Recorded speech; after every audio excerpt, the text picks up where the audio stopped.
ডাক্তারবাবু, রোবট কি অপারেশন করে? ডাক্তার ছাড়া রোবট অপারেশন করতে পারে? এটা কেমন করে পসিবল?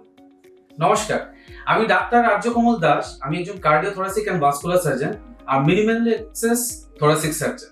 আমি ছোট কেটে, যেটা পিনহোল সার্জারি অথবা রোবোটিক সার্জারি, এটা আমি প্র্যাকটিস করি। রোবোটিক সার্জারির ব্যাপারে আজকালকার অনেক জায়গায় অনেক কিছু শুনবেন, যে রোবট সার্জারি করছে। এটা এটা জিনিস মনে রাখবেন, রোবটের সার্জারি এটা একটা very easy surgery. Robot surgery করছে না, সেটা ডাক্তার অথবা সার্জন ও রোবটকে যেদিকে ডাইরেকশনে নিয়ে যাবে ওইটাই হলো রোবোটিক সার্জারি।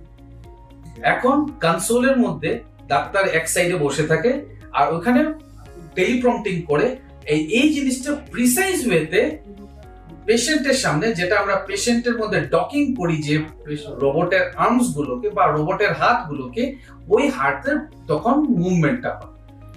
রোবোটিক সার্জারিতে অনেক লাভ আছে।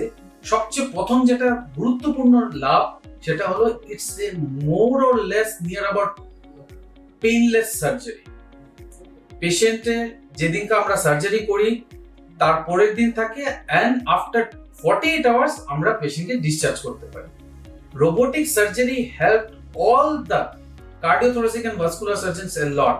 কারণ যখন আমাদের লাংস বা ফুসফুসে যখন আমরা সার্জারি করি, এসব অনেক ভেতরে থাকে, যেখানে আমাদের নর্মাল চোখও ওখানে পৌঁছাতে পারে না, নর্মাল হাতও ওখানে গিয়ে আমাদের অ্যাক্ট করতে পারে না। কিন্তু রোবোটিক সার্জারির দ্বারা, মানে ছোট্ট 4টে ফুটো কেটে আমরা এই সার্জারিটা করতে পারি। ধন্যবাদ।